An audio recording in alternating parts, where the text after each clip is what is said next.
E aí galera, beleza? O papo hoje vai ser sobre como construir o ranking dos melhores fundos imobiliários, beleza?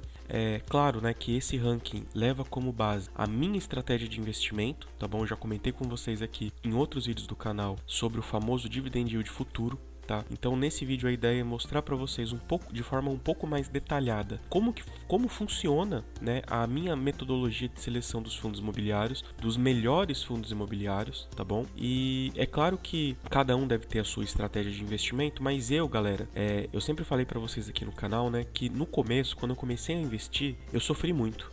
Eu tive muitas angústias quanto em relação a selecionar os fundos imobiliários, porque a gente vê tantas informações, a gente vê tantos canais indicando compra esse fundo é bom, esse fundo é ruim, e de forma que muitas vezes na verdade, eu vi pessoas diferentes falando do mesmo fundo, opiniões contrárias, e isso foi assim, criando uma sensação de impotência muito grande em mim, porque eu sempre dependia dos outros para poder chegar e dizer se aquele fundo era bom ou não para eu comprar. E aí, galera, é o seguinte, há 1 ano e meio atrás eu decidi mudar a minha estratégia, né? Eu decidi assim, criar uma estratégia que me permitisse olhar de forma objetiva para os números, né? E para os fundos imobiliários por consequência. Uma estratégia que deixasse de lado a questão passional e olhasse tão somente para a questão racional, tá? E através desse princípio, né, dessa base, eu desenvolvi a estratégia que eu utilizo até hoje. Lembrando sempre que esse vídeo não é uma recomendação de investimento, tá bom? O objetivo específico aqui é trazer apenas a minha estratégia de investimento e como, com base nessa estratégia, eu consigo chegar no ranking dos melhores fundos imobiliários, beleza?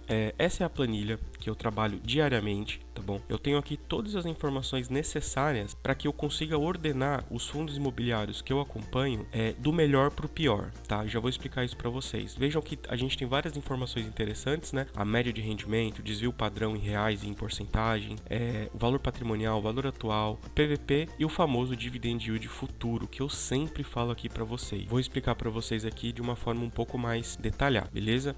Apesar de parecer talvez um pouco complexo, galera, entendam que essa estratégia não tem nada de complexo, tá? Essa estratégia é muito fácil, é muito objetiva, não tem firula, não trabalho aqui com dezenas de variáveis, etc. Vocês vão ver que a teoria por trás, faz muito sentido, é uma teoria que faz todo sentido quando a gente vai selecionar os fundos, bom? Bom, antes de eu explicar especificamente aqui a planilha, eu queria só explicar uma outra situação, que foi os pilares dessa estratégia, tá? Quais são os pilares dessa estratégia? Bom, o primeiro pilar, galera, como eu já falei pra vocês, é a gente olhar de forma objetiva pros fundos, tá? A gente não deixar opiniões subjetivas interferirem na nossa decisão. Então eu não quero ter achismos, eu não quero achar talvez esse fundo seja bom, talvez aquele fundo seja ruim. Não quero isso. Eu quero olhar pro fundo e falar, olha, com base na história desse fundo e com base no valor que ele está sendo negociado hoje, ele tem uma tendência de pagar bons dividendos, ou ele não tem uma tendência de pagar bons dividendos. É uma análise puramente objetiva, tá bom? Esse é o primeiro pilar. O segundo pilar, galera, que também vai em complemento ao primeiro, é o seguinte, é o famoso custo-benefício. Tenham isso em mente, tá? A ideia aqui dessa estratégia é adquirir aqueles fundos, ranquear os fundos, na verdade, né, para posteriormente adquirir, de forma que a gente tenha aí o melhor custo-benefício, ou seja, a gente não pague caro, tá, para um fundo que vai entregar bons dividendos, e a gente também não pague barato num fundo que vai entregar poucos dividendos, proporcionalmente falando. Então a ideia é olhar para aqueles fundos que apresentam o melhor custo-benefício, ou seja, que a gente vai adquirir aquele fundo talvez num custo mediano, mas com base nesse custo mediano e com base na história de dividendos que esse fundo pagou, ele tende a pagar no futuro dividendos muito melhor, tá? Então a ideia é essa, e eu acho até que esse pilar talvez seja um pouco genérico, porque eu acredito que a estratégia de todo mundo tinha que ser nisso, né? Eu acho que a gente sempre tem que olhar para o custo-benefício em tudo, né? Não adianta a gente comprar o fundo mais sólido do mercado, que está negociando aí a 1.10, 1.15 valor patrimonial e que não vai entregar dividendos futuros positivos em comparação a outros fundos, tá? Então esses são os dois pilares básicos da estratégia, beleza? Bom, agora analisando as variáveis, galera, e a estratégia em si, tenham em mente que essa estratégia ela é muito simples e muito objetiva, como eu já falei para vocês. Então a ideia é que esse vídeo não fique muito longo, porque vocês vão entender que a metodologia por trás é muito simples, tá? Bom, vamos lá. Percebam o seguinte, tá? Eu tenho aqui os dados de 27 fundos imobiliários de papel e de 29 fundos imobiliários de tijolos, tá? Que são os fundos que eu acompanho. Todos esses fundos, galera, eles estão aí com o histórico de janeiro de 2018, vocês estão vendo aqui, até novembro de 2022. Eu até preenchi alguns fundos aqui com o último rendimento de dezembro, mas eu ainda não finalizei dezembro, tá bom? Então, a base de dados é de janeiro de 2018 até novembro de 2022, beleza? E aí vocês vão me perguntar, tá, mas não tem fundos aqui como o REC11, o KNCR11, o HGCR11, o VRTA11, que são mais antigos do que isso? Sim, tem vários fundos aqui, dentre esses 27 de papel e 29 de tijolo, que tiveram o IPO antes dessa data, bom? Mas percebam que a maior parte foi sempre após essa data, tá vendo essa parte em branco? É o período que o fundo ainda não existia. Então a minha ideia aqui era olhar para 5 anos atrás apenas, tá? E por isso que eu utilizei como base 2018. Mas é claro que eu poderia muito bem estender, né, esse período para analisar melhor esses fundos que tiveram o IPO de forma anterior a essa data, tá bom? Mas para fins aí de seleção minha, eu optei por olhar apenas para 2018. Então é o primeiro ponto que vocês precisam entender, beleza? Bom, voltando aqui pro painel, o que eu faço aqui no painel, né? Eu pego aqui, galera, eu tenho aqui as informações desde o IPO de todos esses fundos que a gente viu e também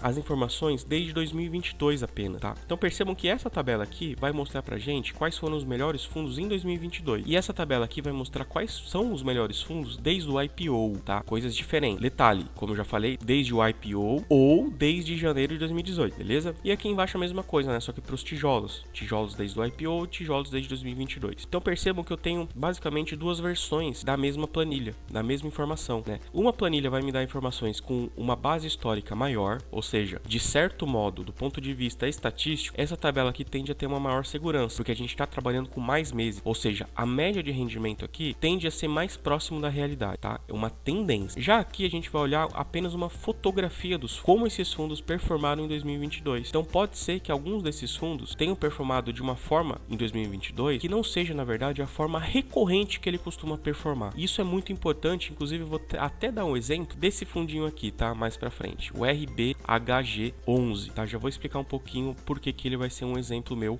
em relação a um dos problemas em olhar só uma fotografia, beleza? Bom, galera, aqui, o que eu fiz, né? Eu selecionei alguns fundos só pra gente trabalhar em cima dessa seleção, tá? São fundos de papel, só que tem riscos diferentes, né? Então a gente vê aqui, os 3 primeiros aqui são fundos arriscados, os 3 do meio são fundos medianos e os 3 últimos são fundos conservadores, beleza? E agora a gente vai entender um pouquinho desses números aqui. Então olha só, aqui a gente tem a média de rendimento de cada um desses fundos. Essa média de rendimento é desde o IPO, tá bom? Ou de janeiro de 2018, então de dizer. Aqui, galera, é o seguinte, o desvio padrão. O que significa o desvio padrão? Tá? De forma bem objetiva e bem rápida. O desvio padrão é uma medida que mostra o quão distante, nesse caso específico, né, os rendimentos estão da média que ele costuma pagar. Então perceba, o RPR11 tem uma média de R$ 1,83 por cota, mas ele também tem aqui, dentre esses fundos que eu selecionei, o maior desvio padrão, né, em centavos, em reais. Por quê? Porque os rendimentos que ele pagou ao longo desse período da média tiveram uma variação aí de ou 50 centavos para cima ou 50 centavos para baixo, tá bom? Então é importante entender isso. E essa outra coluna aqui do desvio padrão em porcentagem é a variação em relação à média, tá? Importante também. Porque, por exemplo, aqui a gente não tem, né? Deixa eu voltar aqui, ó. Vamos olhar para um fundo de base 10. Esse fundo aqui.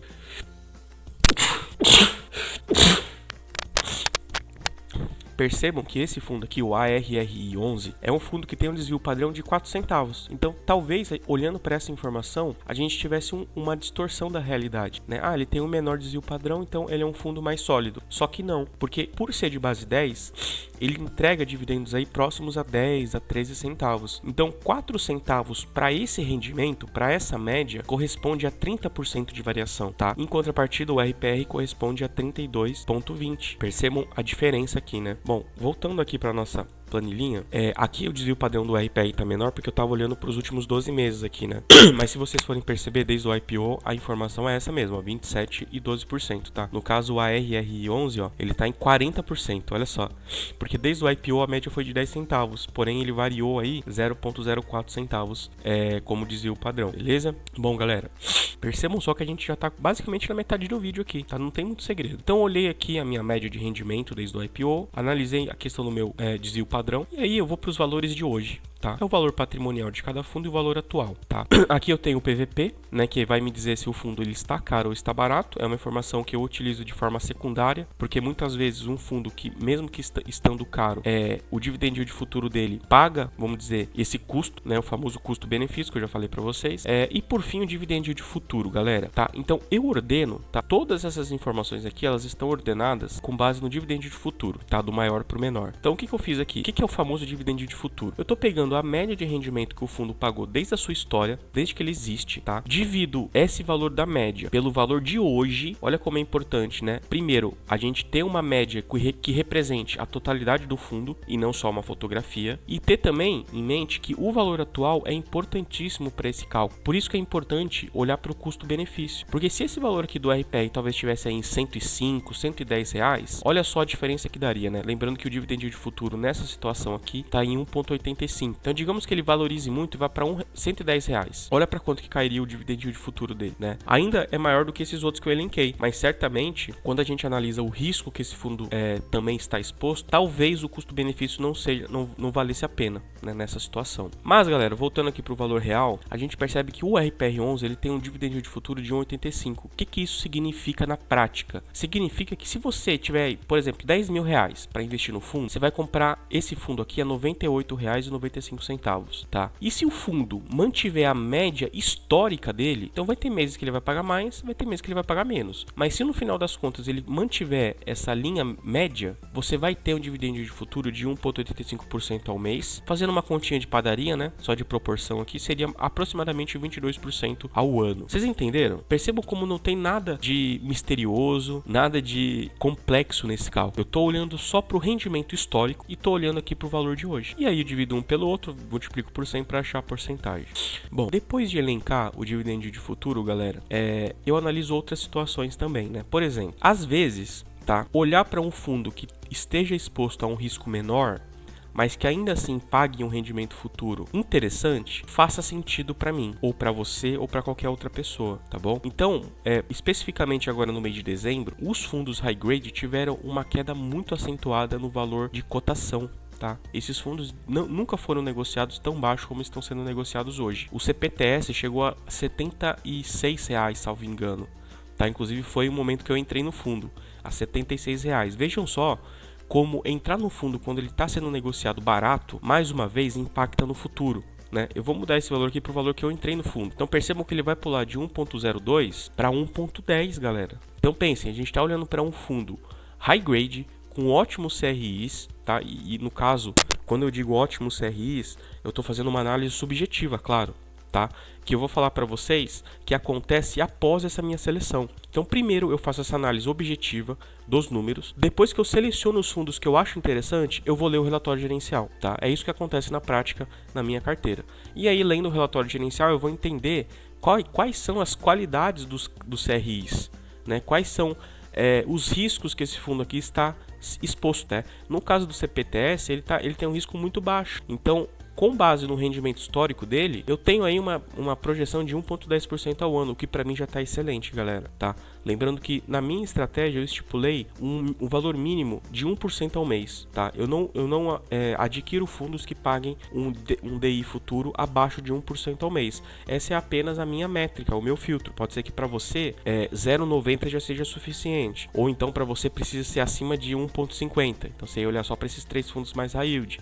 Entenderam? Bom, então galera, basicamente é isso. O desvio padrão, ele vai me fornecer aqui qual a variação da média de rendimento desse fundo, tá? Então, em teoria, né, olhando aqui pros... E por fim, galera, voltando aqui ao desvio padrão, a gente vai perceber que a ideia dele é apenas mostrar pra gente quais desses fundos aqui tendem a variar mais ao longo do tempo, tá? Percebam que o DEVA11 ele sofreu bastante, né? Ele é um dos maiores aqui depois do CVBI em relação ao desvio padrão. Por quê? Porque nos últimos 4 meses dele, ele pagou um valor muito abaixo da média. Percebam que a média dele é de R$ 1,37, mas nos últimos 4 meses ele pagou aí 45 centavos, salvo engano. Então essa média dos últimos 3 meses acabou aumentando o desvio padrão dele. Tá? É importante entender também essas outras análises secundárias, né? E aqui a gente tem também o CVBI, né? tem o REC 11 também, que é um fundo que variou bastante, né? Percebam que ele tem uma média de 99 centavos por cota, mas nos últimos 3 meses ele também pagou bem abaixo, acho que ele pagou 60 ou 70 centavos. Então acabou impactando aqui no DI futuro, no desvio padrão também, beleza? Então, galera, basicamente a estratégia é essa. Percebam que não tem nenhum mistério, não tem nenhum achismo, eu tô olhando só para os números. Eu não acho esse fundo mais bonito, não acho esse fundo mais elegante, eu não acho o relatório desse fundo aqui mais bonitinho. Eu não tô fazendo nenhuma análise qualitativa nesse momento, tá? Nesse momento, eu restringo a minha análise para uma análise tão somente objetiva, tá? É claro que eu não vou sair dessa planilha e já vou comprar o fundo, como já falei para vocês. Eu vou sair dessa planilha já sabendo quais fundos eu vou analisar o relatório gerencial. Então eu olho aqui para esses, por exemplo, 5 melhores fundos aqui, os 6 melhores fundos, falo, bom, eu vou dar uma analisada aqui no que cada um desses fundos aqui, de forma subjetiva, me oferecem. Quais são os CRIs, qual é a proporção de divisão por segmentação, quais são as segmentações, tem muito loteamento, tem muita multipropriedade, porque são riscos maiores que a gente acaba estando expostos. Então assim, aí entra uma outra análise que eu vou trazer em outro vídeo aqui para vocês, que é como analisar um relatório gerencial, beleza? Mas a estratégia do matemático investidor se restringe a isso, galera, não tem segredo, beleza? A gente está olhando para a história do fundo imobiliário com base no rendimento e para o valor que ele é negociado hoje. Beleza, galera? Se vocês ainda tiverem alguma dúvida, comenta aí embaixo. Se vocês gostaram do conteúdo, também comenta aí embaixo, dá uma moral aí no canal. E comenta também qual o próximo